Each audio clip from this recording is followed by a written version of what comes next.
Welcome to the Visionary Chronicles, a business strategy podcast where we provide insight to those looking for creative, executable strategies built around the latest disruptive ideas, innovative cultures, product creators, and marketing solutions. Welcome to the Visionary Chronicles. Today, I'd like to talk about something that everybody deals with, but not a lot of people like to talk about. And I think it's really important, as we usually do here on the Visionary Chronicles, is we talk about things beyond functional areas, professional areas, although we talk about those and we provide insight and strategies around marketing, product design, commercialization, international distribution, all of those areas we'll talk about and we continue to talk about. But there are also some personal areas inside of businesses that you struggle with. Entrepreneurs, executives, small business owners all have to deal with this. And what we're talking about really is failure. Some people will connotate that as a negative thing. But what I find with brands that are truly successful, it's a stepping stone to eventual success. And those that embrace failures are the ones that have the generations of products, that innovation pipeline, a process that's in place that no matter who comes in, if the visionary is at the top, they have set that foundation of failure being acceptable and understanding that you need to have failure in order to eventually achieve success. There are no shortcuts to success. There are no shortcuts to being the leader in your product category. So understand, those that are successful, all the brands that I've been with, Oakley, TaylorMade, Adidas, K-Swiss, all of these brands have been successful through having this process of failure in place and embracing it, learning from your failures, in order to ensure your long-term success in commercializing products that are second to none and have a distinct point of difference in the marketplace. The opposite of not having this failure acceptance and culture in place is one of imitation. And as we've talked about before, I'm a big believer in innovate, don't imitate. And the leader at the top of this brand or this visionary is the one that leads the charge and ensures that all those that are creating products, all those that are marketing these insanely great products, understand that there will be failures along the way. And the negativity behind the failure is only when you don't embrace it and learn from your failures. I thought one great quote, which I find very comforting actually in times where you go through failure, is looking for those leaders that had also embraced failure. It can be companies, it can be leaders. In this case, I saw one from Abraham Lincoln that I thought was very appropriate for what we're talking about today. And his quote was, "My great concern is not whether you have failed, but whether you are content with your failure." And that's from Abraham Lincoln. And speaking of Abraham Lincoln and these visionaries, you talk about failure. Each and every one of these great visionary leaders, whether a brand or leading a country, Churchill, Lincoln, each one of these had to deal with failure along the way. And your ability to learn from your failures and adapt, move forward, have a process to embrace this, and let everybody inside of your organization know that this is something that's acceptable. There are too many brands, too many companies that are commodities where failure is not embraced, and as a result, risk also is something that's not tolerated. And as we've also talked about, is that risk is part of success. You can't have success without risking something. And as a result of risk, you're going to have failure. So the intent here we're talking about is that failure is not fatal. And those who truly embrace failure and risk and innovate are the leaders, the generational leaders. You look back in our time and age, and those that have led countries, those that have led brands, each one of these have had to deal with failures. And probably the greatest, what I'll say, failure of all time, but one of the greatest, probably the greatest inventor of all time, was Thomas Edison. And most would consider it a failure when he was trying to invent the light bulb. Can you imagine being in the lab with Edison, time and time again, failure after failure, people continually coming up to him and said, "Why don't you just give up?" And after 9,999 attempts, Thomas Edison finally invented the light bulb. Can you imagine? So no matter what you go through, you have failure as a guidebook through other visionaries that have gone through the same issues you're dealing with. And Edison put it a great way. He said, "I've not failed. I've just found 10,000 ways that it won't work." And I mention that because it's a great way of looking at failure.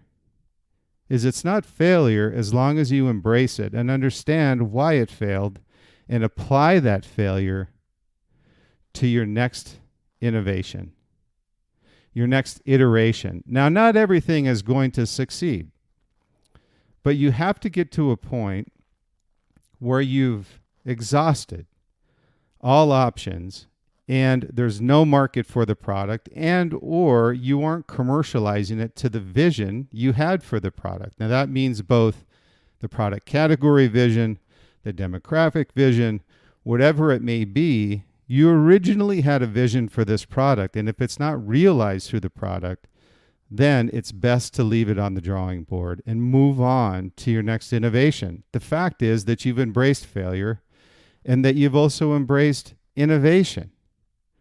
That's what gives you breakaway design. We talked about breakaway design before, where it's the generational leap over competition and drawdown of these breakaway designs that allows you to put product in different tiers in the life cycle at different price points and have different adoption of different demographics. But until you get to that point where on the front end of the early adopters, you have a product that's considered second to none, you're classified as best in class, you'll never get to that point where you can put product in the pipeline and draw that down over generations. There's only been a few brands that have been able to achieve this successfully, but you can see generation after generation, they're still around. You've got Adidas, you've got Nike, you've got Apple, you've got Oracle, you've got all kinds of companies that have embraced this strategy, and as a result have been successful generation after generation. We continue to use their products today. And there are others out there that have been failures, but most people think of everything they touch turned to gold, and that's not necessarily the case. I mentioned Edison earlier, also Einstein, who was an inventor. And when you look at failures, inventors are the ones that have to have the thickest skin. Can you imagine after 10,000 attempts with Thomas Edison, and he finally invents what he originally had envisioned to create the light bulb? Einstein was the same. Einstein was more formula driven, but had a lot of failures along the way. But he also had some incredible successes that balanced that out. That's a very similar analogy to Steve Jobs. Steve was incredibly successful visionary, but he also had some failures along the way, such as the Lisa, among others. So when you look at these visionaries, they are balancing out failures with the eventual success of a home run product that's a breakaway in their category that moves them generations ahead of their competition. So each one of these visionaries, and it can be, again, a visionary at the top of a brand, a person that's an inventor that creates a product that may be integrated into other products. And a great example of that is Nikola Tesla.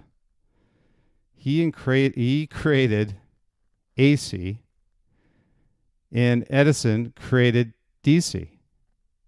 Both great inventions, but AC has now become the cornerstone of the next generation of vehicles with Tesla, with all kinds of energy adaptations, I call them. AC is now the energy of the future. So what you'll see is internal combustion engines with Rockefeller, with Ford, that they were the original creators of the automotive transportation dynasty. And now what you're seeing with Elon Musk and Tesla and other electrical vehicle companies, that's the next generation. So there's an evolution that happens over time, and your ability to adapt to that evolution is what allows you to have this generational success you see from so many brands. It's incredible to see it. Microsoft is another one that's had success generation after generation, and they've evolved. As big as Apple is, they've had to evolve over time. It doesn't just magically happen with companies how they become successful. So these original failures that allowed them to create these inventions and realize their vision, their ideation, all of these led to eventual success. So failure is not final. You need to continue to experiment, find ways to commercialize your vision, and continually find options to learn from your failures to eventually commercialize your product. The interesting thing is that all great visionaries over generations have failed. Rockefeller, Carnegie, Jobs, all of these great visionaries that we classify as successes and everything they touch turning to gold. But it's those who are content with their failures that never realize their vision. Never be content with your failures. You want to ensure that these are learning experiences that you can then carry on to the next generation. You're not going to be at the top of your company for 50 or 60 years. You have to have a strong foundational footprint of accepting failure as a stepping stone to success. Risk is needed in order for you to have an opportunity to succeed. So those who are truly visionary or innovators embrace this failure. So as you go forward in developing your product innovation or your product pipeline platform, ensure that all those inside of the company, both visually and verbally, see that you're embracing failure. Now, you need to manage risk. I'm not saying that everything you do needs to be risk adverse.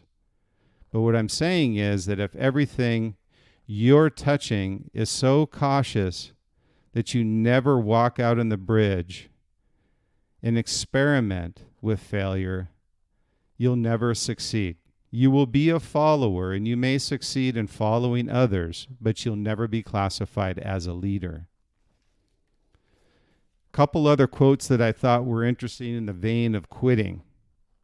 One from the great General Douglas MacArthur, who said, "Age wrinkles the body, quitting wrinkles the soul." And one of my favorites from Johnny Cash, "You build on failure, you use it as a stepping stone. Close the door on the past. You don't try to forget the mistakes, but you don't dwell on it. You don't let it have any of your energy or any of your time or any of your space." I think that's just an awesome quote from Johnny Cash that everybody can apply to their day-to-day, either managing the business, managing your department, whatever it may be. Ensure that you're moving ahead of your competition, and really the only way to do that is to innovate in your processes, your product, your innovation, building your pipeline, whatever it may be, always make sure that you're innovating and others follow your lead and make that a stepping stone to your success. And the last quote I'd like to give you is from Napoleon Hill. Every adversity, every failure, every heartache carries with it the seed of an equal or greater benefit. So each one of these great visionaries understood and embraced failure. They understood risk was the price for success.